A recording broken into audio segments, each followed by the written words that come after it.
হযরত আদম সফিউল্লাহ বেটা, 3 পুরুষ পরে হযরত নূহ নবীর 4 জন বেটা ছিলেন, হাম, সাম, ইয়াফেস, কেনান। হাম, সাম, ইয়াফেস, কেনান। কেনান ডুবে মরে গেল। হাম, সাম, ইয়াফেস এই 3 জনের বংশধর তাম পৃথিবীতে রয়ে গেল। বন্ধু, ইয়াফেসের বংশধরেরা আফ্রিকা, আপনি যদি দেখবেন আফ্রিকার কালো মানুষ এসব ইয়াফেসের বংশধর। ইয়াফেস যত আফ্রিকা দেখবেন শুধু কালো আর কালো, তাদের চেহারার দিকে তাকাইতে পারবেন না। এরা সব ইয়াফেসের বংশধর। আর আরবেরা হামের বংশধর, আরাবিয়ানরা হামের বংশধর, আর আরাবিয়ানসরা বাকি যা আছে সব সামের বংশধর। আমরা সবাই সামের বংশধর, আরবরা হামের বংশধর, আর আফ্রিকানরা ইয়াফেসের বংশধর। মনোযোগ দিয়ে শুনে যাবেন। হযরত ঈসা রুহুল্লাহকে উম্মতরা বলেন, হুজুর আপনি দয়া করে আমাদেরকে নিয়ে যান, আমাদেরকে নিয়ে যাবেন হামের কাছে, আমি তার সাথে কথা বলতে চাই। হামের হযরতে ঈসা রুহুল্লাহ ডাক দিলেন, হে নূহ নবীর বেটা হাম, কুম বিইজনিল্লাহ, তুমি আল্লাহর হুকুমে আমাদের সামনে জিন্দা হয়ে যাও। সাথে সাথে সাথে সাথে মাটি চুটি ভেঙ্গে বিরাট বড় টিলা হয়ে উঁচা হয়ে লম্বা চওড়া একজন মানুষ সবার সামনে দাঁড়ায় গেল। দাঁড়ায় সালাম দিতে লাগলো আর বলতেছিল, হে আল্লাহর নবী ঈসা, কি জন্য আপনি আমাদেরকে আজকে ডাকছেন? আমাকে ডাকলেন। হযরত নূহ আলাইহিস সালামের বেটাকে হযরত ঈসা নবী ডাক দেয়া বললেন, আমার উম্মতেরা আপনার আব্বার মহাপ্লাবন সম্পর্কে জানতে চায়, সেই মহাপ্লাবন সম্পর্কে আপনি আমাদেরকে বলে দিয়ে যান। একবার জোরে বলা যাবে কি আল্লাহু আকবার। হযরত হাম চুলগুলি তার পেকে গেছে, দাড়িগুলি তার সাদা হয়ে গেল। ঈসা নবী ডাক দেয়া বলতেছেন, হাম রে, ও হাম, তোমার চেহারায় চুল দাড়িগুলি কেন পেকে গেছে বলো? তোমার ইন্তেকালের আগে কি চুল দাড়ি পাকছিল, না কোন কারণে চুল দাড়ি পাকলো বলো? হাম ডাক দেয়া বলতেছে, আল্লাহর নবী গো, আমার ইন্তেকালের আগে কোনো চুল দাড়ি আমার পাকে নাই, সব চুল দাড়িগুলি আমার কাঁচা কাঁচা ছিল।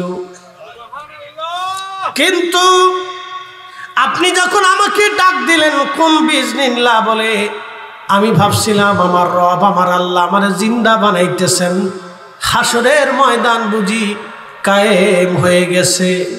আমি হাম চিন্তায় পড়ে গেলাম, হাসরের ময়দান কায়েম হয়ে গেল। এই কঠিন চিন্তায় আমি হামের চুল দাড়িগুলি সঙ্গে সঙ্গে সাদা হয়ে গেল। সেই হাসরের দিন কত কঠিন হবে, কত ভয়াবহ হবে। এ দাঁত মণ্ডলের মুসলমান খুব মনোযোগ দিয়ে শুনে যাবেন।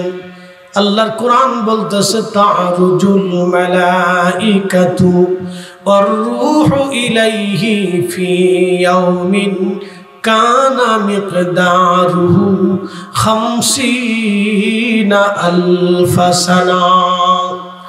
আমার রব বলতেছে, দুনিয়ার 50,000 বছর এক জায়গা করলে যত বড় হবে, হাসরের একটা দিন হবে তত বড়।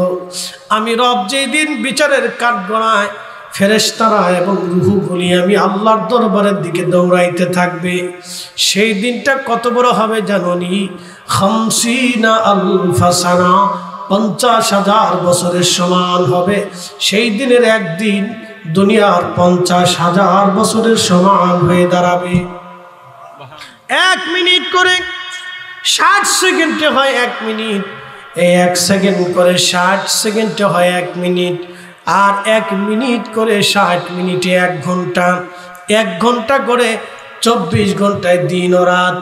এই 24 ঘন্টার দিন ও রাতে 365 দিনে একটা বছর হয়। 365 দিনের 1 বছর করে হিসাব করলে 50,000 বছরে যত বিরাট হয় হাসরের একটা দিন হবে তত বিরাট। নূহ আলাইহিস সালামের বেটা হাম ডাক দেখে ঈসা নবী গো, কিয়ামতের কঠিন চিন্তায় আমি হামের চুল দাড়িগুলি আর সাদা হয়ে গেছে। আমি কিয়ামতের ময়দানে আল্লাহর সামনে কোন মুখ নিয়ে চেহারা নিয়ে দাঁড়াবো, এই ভয়ে আমার চুল দাড়িগুলি আজকে সাদা হয়ে গেছে। জোরে বলা যাবে কি সুবহানাল্লাহ। দাঁতমণ্ডলবাসী, মেহশরের মাঠ এত কঠিন হবে, ভয়াবহ হবে সেই দিন।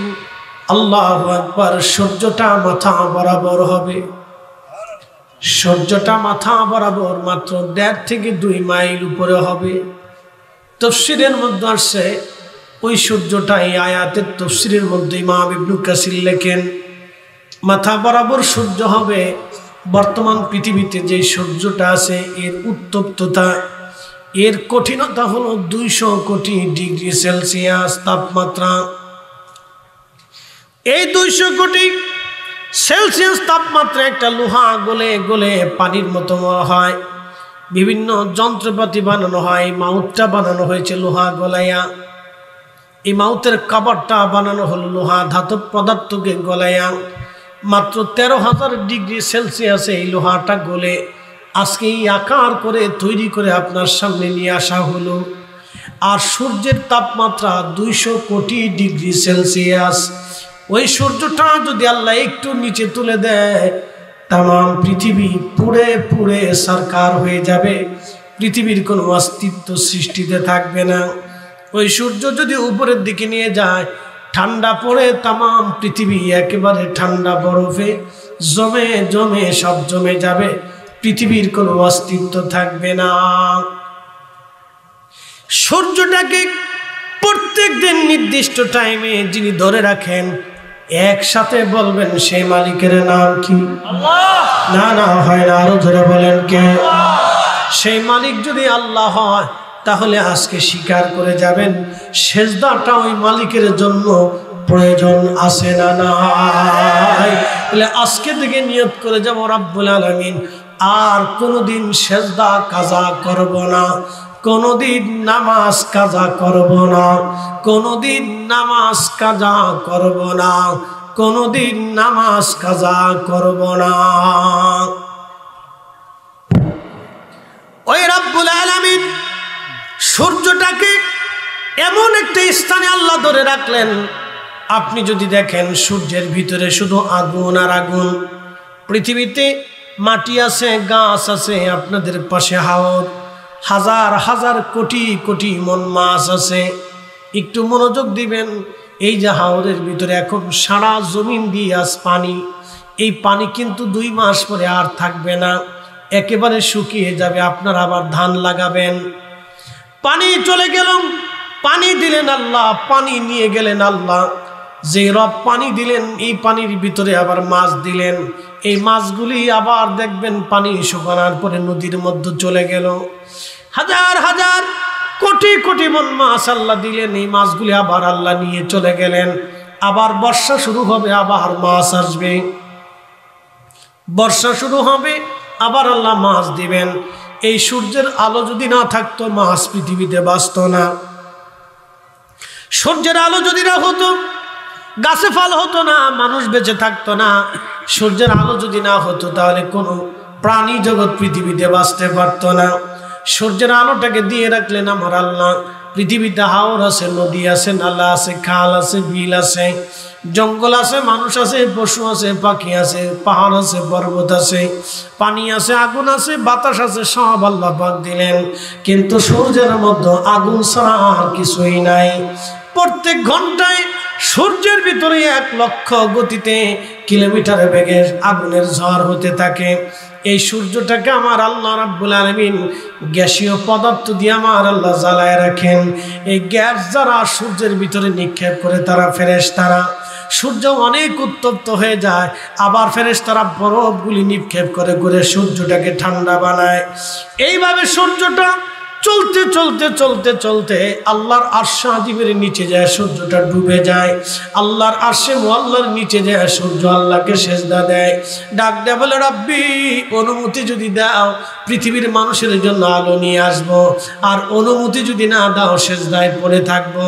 আল্লাহ রাব্বুল আলামিন প্রত্যেকদিন সকালবেলা অনুমতি দেন, সূর্যটা আবার পূর্ব আকাশ থেকে উদিত হয়ে পশ্চিম আকাশের দিকে আবার ডুবে চলে যায়। আবার সেজদার মধ্যে পড়ে অনুমতি চায়, আল্লাহ অনুমতি যদি না দেন পৃথিবীর এমন কোনো শক্তি নাই সূর্য আর উঠাই দিতে পারবে। কি কথা কন না কেন, ঠিক না? আল্লাহর নবী ডাক দিয়ে বলতেছে সাহাবীরা শামসু তাজরি লিমুস্তাকাররিল লাহা, সূর্যটা কোথায় যে ডুবে যায় তোমরা কি জানো নি? সাহাবীরা ডাক দিয়ে বলেন ইয়া রাসূলুল্লাহি আল্লাহু ওয়া রাসূলুহু আলাম, আল্লাহ এবং তার নবী ভালো জানে। আল্লাহ জানে নবী জানে, আল্লাহ জানে নবী জানে, আল্লাহ জানে নবী জানে। এই সূর্যটা কিয়ামতের পূর্ব সময়ে আল্লাহর আরশে মুআল্লার নিচে যায় সেজদার মধ্যে পড়ে থাকবে। যখন এই সূর্য আল্লাহর আইনে আল্লাহর আরশে মুআল্লার নিচে সেজদার মধ্যে পড়ে যায়, সূর্যটা বলবে ইয়া রব অনুমতি যদি দেন আবার আলো নিয়ে যাব, অনুমতি যদি না দেন আলো নিয়ে আর ফিরে যাব না। আমি সূর্য আপনার কদমে তাসবিহ পড়তে থাকবো, সুবহানা রাব্বিয়াল আলা। সূর্যটা আল্লাহর তাসবিহ পড়তে থাকে। তাসবিহ পড়ার পরে আল্লাহ রাব্বুল আলামিন কিয়ামতের আগে অনুমতি দেবে না, দেবে না, দেবে না, দেবে না। এরকম দীর্ঘদিন পার হয়ে যাবে, কোন কোন বর্ণনায় 6 মাস হয়ে যাবে। পৃথিবীতে সূর্যের আলো আর ফিরে আসবে না। সারা পৃথিবী অন্ধকারে নিমজ্জিত হয়ে যাবে, হাহাকার পড়ে যাবে, খুন খারাপি বেড়ে যাবে। সারা পৃথিবীতে খাদ্যের অভাব এসে যাবে, দুর্ভিক্ষ চলে আসবে। পৃথিবী অন্ধকারে মানুষ বিপদগ্রস্ত হয়ে গেল। সূর্য নাই রে, কেউ আর সূর্য উঠাইতে পারে না। আল্লাহর নবী বললেন হঠাৎ করে আমার রব ডাক দেবে সূর্য তাড়াতাড়ি উদয় হও। দ্রুত গতিতে সূর্য পূর্ব আকাশে আর যেতে পারবে না, পশ্চিম দিক থেকে সূর্য উদয় শুরু হয়ে যাবে। পৃথিবীর মানুষ ঘুম থেকে সকালবেলা উঠে দেখবে সর্বনাশ, সূর্যটা পূর্ব আকাশ থেকে না উঠে পশ্চিম দিক থেকে আবার উদয় শুরু হয়ে গেছে। ঠিক তখনই আল্লাহর নবী বললেন তওবার দরজা বন্ধ হয়ে যাবে, তওবার দরজা আর খোলা থাকবে না। তখন পৃথিবীর সমস্ত মানুষ তওবা করলেও আমার রব্বুল আলামিন আর তওবা কবুল করবে না। সেই সময় দুনিয়ার সমস্ত মানুষ যদি তওবা করে আর তওবা কবুল হবে না, তওবার রাস্তা আল্লাহ বন্ধ করে দিবেন। কিন্তু এখনই সময়, তওবা করলে আমার রব আমার আল্লাহ মাফ করে দেন। কুল ইয়া ইবাদিয়াল্লাযীনা আসরাফু আলা আনফুসিহিম লা তাকনাতু মির রাহমাতিল্লাহ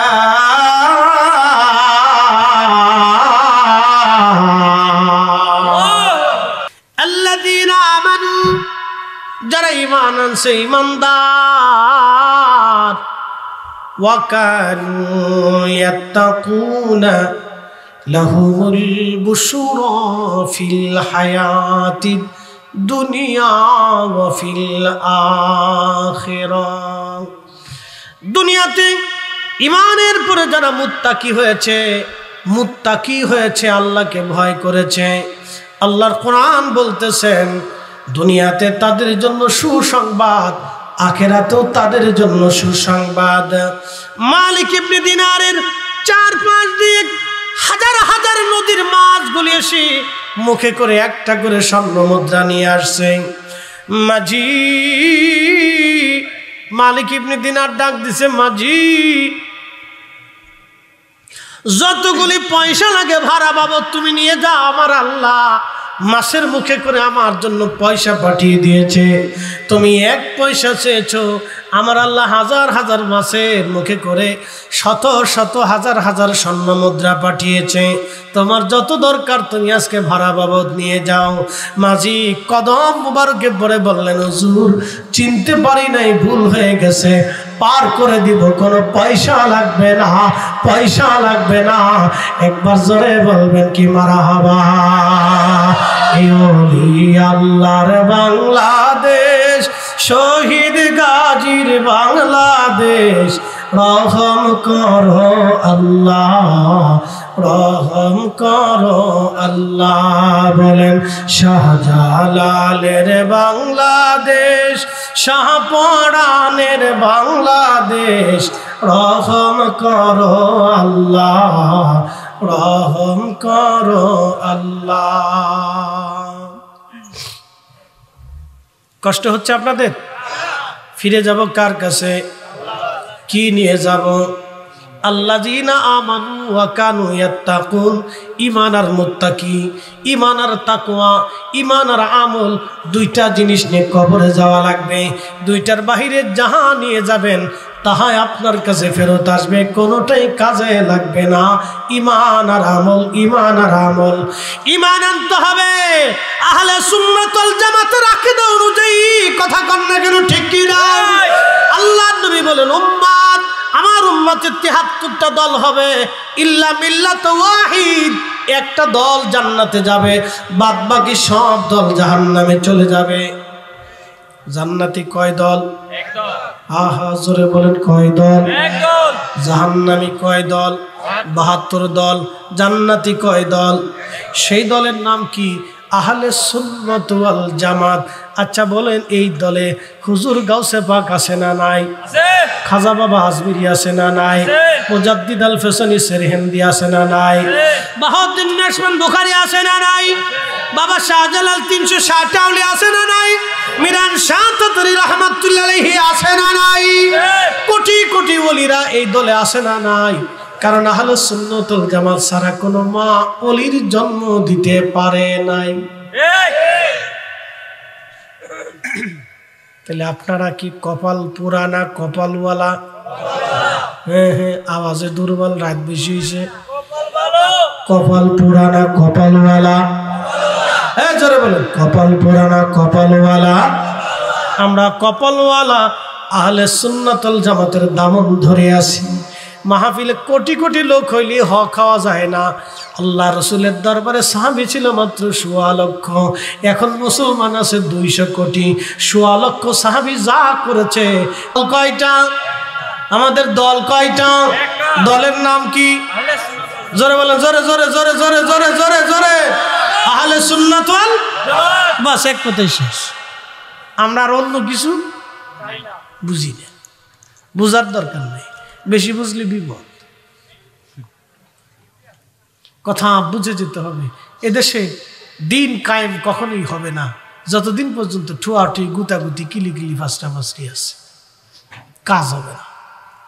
এই জন্য অলিরাই ঠিক ছিলেন, একদল, একমত, এক পথ, কালেমার আকাশে জমিনে কালেমার পতাকা উড়াইলেন। শাহজালাল ইবনে মুজাদ্দিদি দিন প্রতিষ্ঠিত করলেন, কিন্তু তিনি মসনদ নেন নাই। মসনদ সেকেন্দার শাহকে দিয়ে তিনি ৩৬০ জনকে নিয়ে সারা বাংলার রন্দে রন্দে দাওয়াত পৌঁছাইলেন। দাওয়াত, কালেমার দাওয়াত দিলেন, রসুলের গোলামির দাওয়াত দিলেন, যার কারণে আজকে আকাশে কালেমার পতাকা উঠতেছে। এত সহজেই মিষ্টি খাবেন ভাবতেছেন? মিষ্টি খাওয়ার জন্য, এই সেজদা কালেমা দিন শেখানোর জন্য সেই দিন তারা বাজরায় চড়ে, মাথার উপরে ছাতা ছিল না, রৌদ্রের ভিতর দিয়ে চলে হাজার হাজার মাইল পথ অতিক্রম করে এই জমিনে কালেমার দিন পৌঁছে দিয়ে গেছেন। তাদের জিয়ারত দেশেই চলবে। কথা বলেন ঠিক না? কেউ কেউ আছে আবার খালি কবে মাজার ভাঙ্গি দাও, দরগা ভাঙ্গি দাও, সব সিঁড়ি কয় ভাঙ্গি দাও। আমি কই ভাই, ভাঙা ভাঙ্গি এত দরকার নেই, তোমরা সব বাদ দিয়ে এটা ভাঙো। বলে কোনটা? আমি বললাম সব বাদ দিয়ে শাহজালাল রহমতুল্লাহ মাজারটা ভাঙ্গি দাও।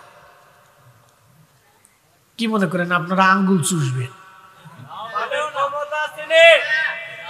কথাবার্তা কইতেছেন না, মনে হয় খিচুড়ি খায় করবেন না কি করেন?